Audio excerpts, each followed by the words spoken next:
What perf_counter really does.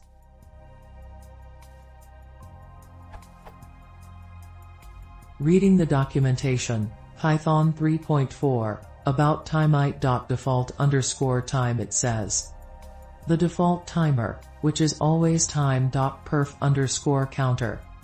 But reading the older documentation, Python 2.7, it says, define a default timer, in a platform-specific manner. On Windows, time.clock has microsecond granularity, but time.time's granularity is 1/60th of a second. On Unix, time.clock has 1/100th of a second granularity, and time.time is much more precise.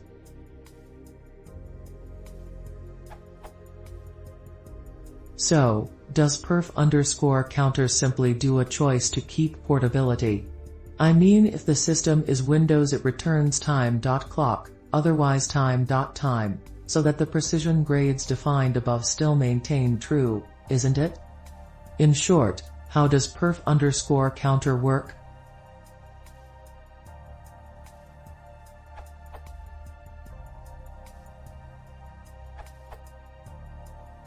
Somewhere between the Python 2.7 and Python 3.4 time.perf_counter was introduced. Now timeit.default_timer no longer needs to bother with the choice of the best time source, because that's handled in the time module now. In the background, time.perf_counter simply calls the best available C API. Details are in PEP 418, including a description of the new Python time API and the native time APIs of the OCs.